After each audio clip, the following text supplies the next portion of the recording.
I'm Frank Vaughn. It's August 24th, 2025. Happy Sunday.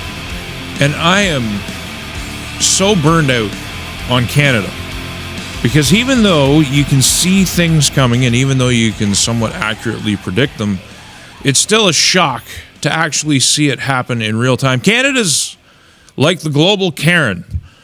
We're hyper-reactive. Imagine you're an electrician and you go to someone's house to quote them a job, and that person doesn't want to pay your price. They don't want to give you the money that you think you deserve.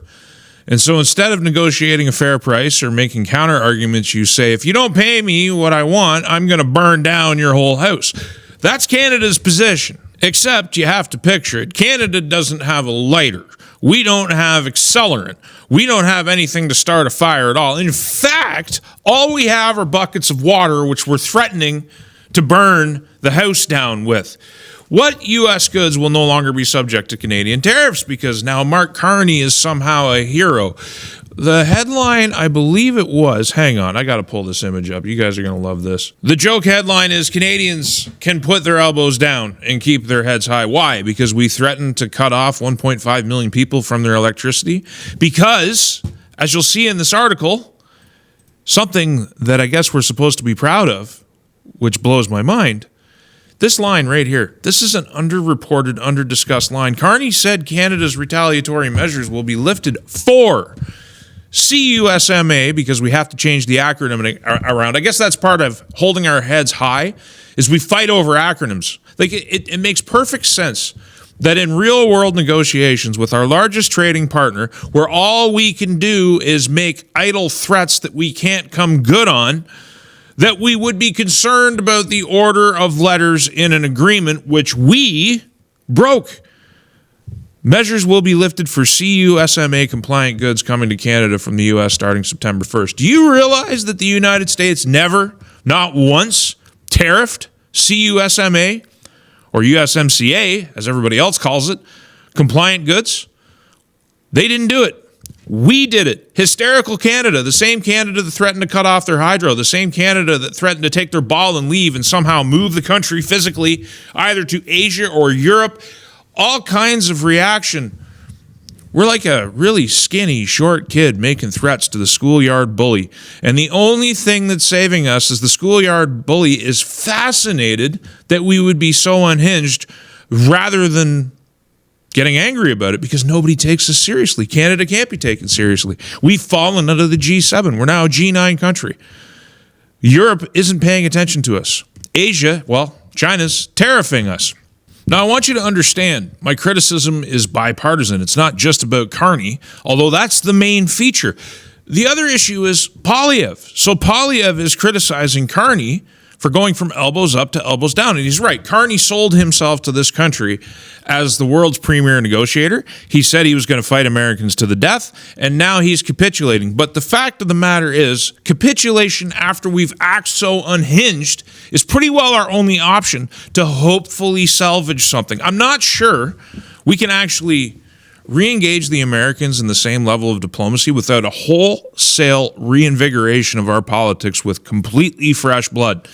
The MPs in the House, whether they're on one side or the other side, have done nothing but inflame the Americans since this whole thing began. Remember, in principle, Poilievre agreed with the Carney approach during the election, which was the messaged approach, which was elbows up. Poilievre didn't use those words, but his message was, I will be tougher on the United States than Carney will. And now Poilievre's won his talking point. But what are we actually winning here? Let's say tomorrow morning, and this is, as far as I can see, it's unlikely, tomorrow morning Poilievre forms a government. And his message is, I will be tougher on the United States. Doesn't solve the diplomatic quandary that we find ourselves in, doesn't take that middle road, doesn't say the liberals ruined our relationship with the United States and I'm here to fix it. They're not bad people. The Americans have been great partners. Rebuilding those relationships. I don't see that happening. But back to Carney. Where's he? Carney talks security guarantees with Zelensky in Kiev. Now, for those of you who don't know, Zelensky is not a Canadian citizen. This is a foreign country, not even a member of NATO. What are we doing? Reiterates possibly providing Canadian troops. Canada doesn't have a standing army. We can't defend ourselves. We rely on the United States. Ostensibly, we have 60,000 personnel, and there's additional staffers and everything else, but it's a 60,000 theoretically deployable standing army. But it's only at 50% readiness, and there is no depth. We don't have any ammunition depth. We don't have any depth for doing anything. Why we even have troops in Jordan. I talked about that in another video. Why there's Canadian troops anywhere in the world. They should all be coming home. But now we're going to send them over to Ukraine to guarantee security, which is just a joke. This joke nation, this joke army. Carney's got a front page dedicated to him on state-funded $1.2 billion at a minimum CBC. Carney talks security guarantees with Zelensky in Kiev. Carney's trip to Europe aims to encourage trade, defense, and energy cooperation. Carney to travel to Germany to deepen ties. Is Canada beating plowshares into swords with its NATO 5% pledge? He's on a quest to cut the public service. We talked about the cuts at the CRA. They can't even answer their phone anymore. The bureaucracy has been so broken. The one thing government's good at is extracting tax value, or extracting value from the public and then redistributing it. But under the Trudeau government, which is the same government that Mark Carney now heads, it's the same thing. It's just they swapped out heads. Broke the CRA through the CERB program, through the business loans, through all the stuff they did through the pandemic, all the big back and forth with the capital gains tax, which they were going to raise the capital gains tax without approval from Parliament. And they backed off on that for a variety of reasons. I don't want to get into that right now. Creating this situation where the CRA had to adjust all of their forms and then adjust them back. They didn't even have time to do it. Screwed up the entire tax year. They can't answer their phones. So anyway, Carney's looking to shrink the public service. If there's any public sector employees who would dare watch this video, by about 15%. That's 1.5 jobs in 10. That's what they're talking about doing over the next 3 years. That's what you voted for. If you voted for this guy to save the bureaucracy and save this idea, elbows up, save Canada. The Canada that we're talking about, the Canada that the Liberals promised to save was the bureaucratic state, was the state of Canada. It had nothing to do with the people. It had nothing to do with the land. It was about the bureaucracy that they're so addicted to. And he's going to take an axe to it. In the meantime, we're going to provide security guarantees to Ukraine. We're going to send our troops over there. We're going to increase our defense spending as he cuts the public service. This guy's made so many promises. He's written so many checks with his mouth, and he can't cash any of them, including the threat. Remember our electrician analogy earlier. The threat to actually physically burn down the U.S. House when we can't. Canada isn't looking to join the EU, so for all those people, that's another headline on the screen, for all those people who were looking for that outcome, because I've seen a lot of virtue signaling about how Canada has deeper ties to the EU, and as the Arctic melts, it draws the EU closer, blah, blah, blah, blah, blah. So we're not even doing that now, because we can't do that now. There's no real... You realize Europe doesn't want us? I know I'm kind of ranty here, but the fact is, Europe went and cut a deal with the United States, valued in the trillions, to buy U.S. energy, to do investment. They cut us out. They don't want to inflame the United States anymore. They all came when Trump summoned them to the White House to discuss how to end this war. Keep in mind, again, this is sort of the bipartisan approach. Poilievre backs this too. Poilievre's all about continuing the war in Ukraine. That's his public stance. To the end. It's the same thing. So Poilievre's messaging is he would have been tougher on Trump, which means that all the elbows up nonsense and all this stuff, he would have just doubled down on that. Now he's saying he's stronger and Carney's weaker. So it's kind of the same damage that's been going on with the United States continuing. When it comes to Ukraine, I would imagine that Poilievre's just going to rubber stamp this. I can't for the life of me fathom how he backs down now from his ultimately pro-war stance with Ukraine. He was all about sending arms. Where's the choice? And I get it. I don't want to be too harsh on Poilievre. He's trying to win an election in Canada, and Canada seems to love this orange man bad nonsense. We seem to love the mass death in Ukraine. And I'm talking about the Canadian people. Now, I get it. There's millions of people who don't support it, but there's millions more who do. They think they support it. Mostly they're ignorant. They're very ill-informed. They don't think for themselves. They get their marching orders from the media. I was reading a comment or reading an email. I can't remember what it was. There's honestly so much material and it's so verbose. It's getting very hard for me to actually keep up with my emails and my comments, though I do spend hours every single day trying to at least read them, if not respond. A fellow was saying he went and he did some work for a guy who had the elbows up hat, had an elbows up t-shirt, had no idea what the hell was going on in the world, but he was all in. Otherwise, nice guy. That's the problem. There's a lot of nice people in this country, really nice people who are ill-informed. And the other nice people who are more informed don't want to cause any kerfuffle. They don't want to have an argument. They don't want to make videos. They don't want to actually talk about the issues and be confrontational in that conversation, which needs to happen. But anyway, we finally got one poll since the election, which shows the Conservatives in the lead, the latest Abacus data poll. But 2 days ago, Nanos, now, granted, we are outside an election.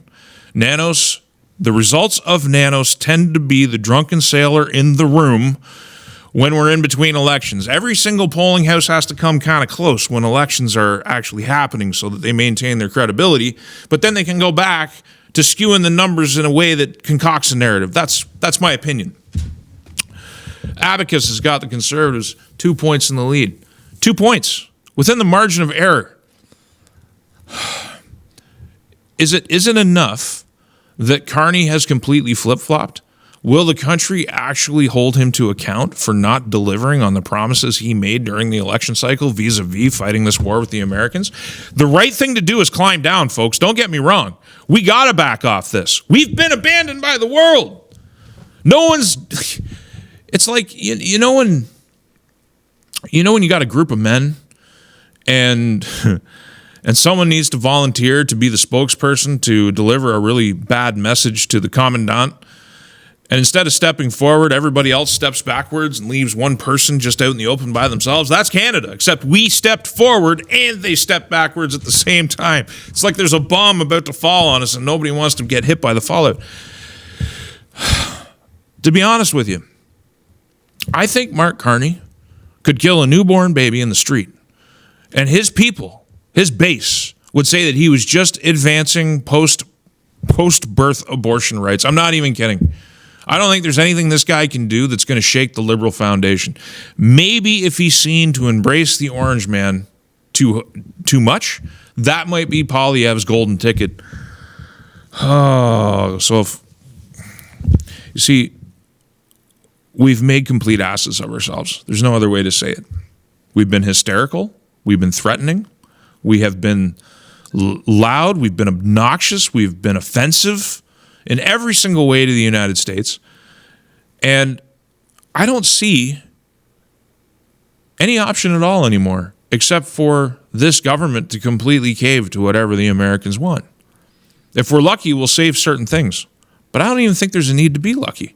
Trump said that he could economically bring us to our knees. What incentive does he have not to, unless he's too busy doing other things in the world to worry about Canada? But in this hemispheric rearrangement that we have been examining on this channel since January, what I call a new Monroe Doctrine, which I'm sure neocons in the United States, the Lindsey Grahams, are trying to derail this idea that the U.S. empire needs to draw itself out of the world affairs and focus on the hemisphere. Deal with Canada, deal with the fentanyl problem, deal with Mexico and the cartels, deal with Venezuela. 3 U.S. missile destroyers sailed toward Venezuela to combat narco-terrorists. Trump just signed an order saying that he'll attack cartels everywhere. Nobody can stop him. And I would say, with the deals that are being cut, nobody's going to want to stop him. Not China, not Europe. Trump is going to have carte blanche in the hemisphere for the next 3.5 years. We should keep that in mind because Canada is in this hemisphere.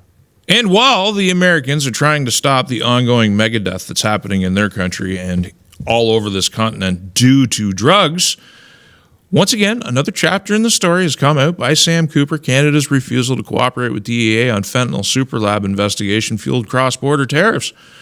So if you haven't read this already, I mean, you can just look it up. But this is the ongoing story that we've been telling for months now, that Canada has become a haven for international criminal cartels and triads and syndicates and terrorist organizations to launder money and infiltrate the United States, to the point where the DEA and law enforcement in the United States does not trust Canadian Border Services, does not trust the RCMP to actually do right by them, so they get cut out of the process.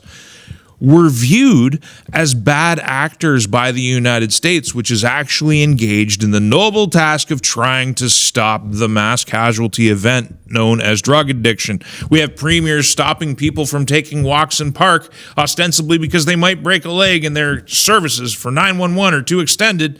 Meanwhile, the number one source of 911 calls is drug overdose in Canada now.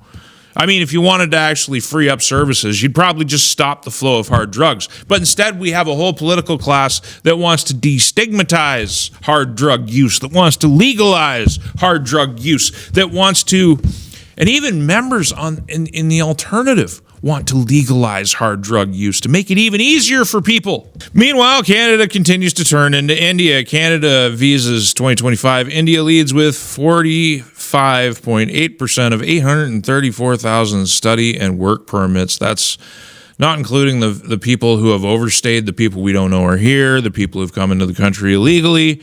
Why we are turning the country into India with a sea of low-skilled workers, I don't know. And I think what we need to do right now is we need to listen to this fella who looks like he might be an East Indian descendant or of East Indian blood himself. I call him Trucking Ricky. Explain it. Language warning. He swears a lot, but you might need to hear this in frank words. But again, language warning. So do you have a message to what you call the Indian employers?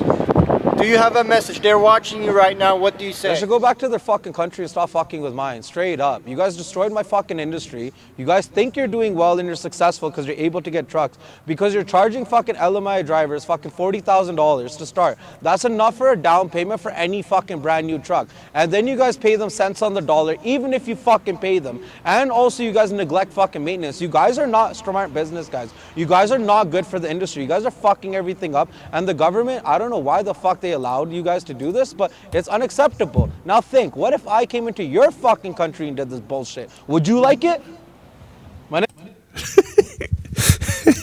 Couldn't have said it better myself. So to sum it all up, I still don't have a whole hell of a lot of hope that at the federal level, any parliamentarian or government's actually going to wake up. And the people who support the federal government and the system that is Canada, this thing that doesn't, where you have no property rights, you have no real rights, where the citizen has no power over government, where the citizen is just a pleb who can pay taxes and can honestly expect at any point to have their property rendered illegal by the government. It's kind of crazy. But the people who support that system, I don't have much hope that they're going to wake up. I mean, even if they wake up to the fact that Mark Carney is a complete and total traitor, that when Donald Trump endorsed Mark Carney, he meant it. He wanted him. He called for it. He actively worked against Poilievre. When Poilievre says he might be tougher on the United States, you should believe him.